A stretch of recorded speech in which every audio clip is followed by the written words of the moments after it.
साहब आए हो जरा कोर्ट भी बैठो ना माशाल्लाह। ਇਹਦੀ ਪਤਾ ਸਰ ਕਿਤਨੀ ਰਿਆਜ਼ਤ ਹੈ ਨਹੀਂ ਬਿਠਾਣੇ ਵਾਸਤੇ हाँ बिल्कुल रियाजत फल भी अल्लाह रब्बुल इज्जत ने बड़ी जल्दी दे देता है। असल नफल उठ पड़े ना की जाके बहुत मुबारक हो जय साहब आपको और अल्हम्दुलिल्लाह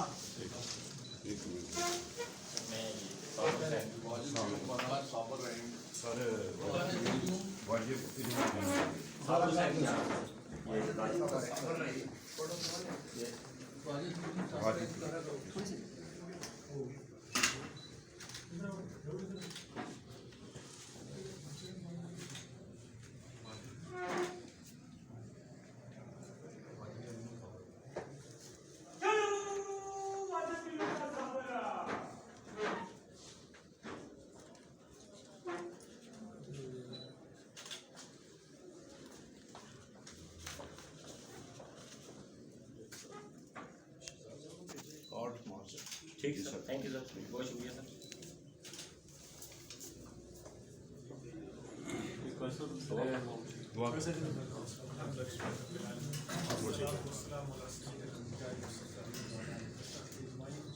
रब्बना तक़ब्बल मिन्ना इन्नका अंतस समीउल अलीम व तुब अलैना इन्नका अंतत तव्वाबुर रहीम। आमीन। मौला की बात इस सरकार को जिस बंदे का इफ्तार किया जाए मौला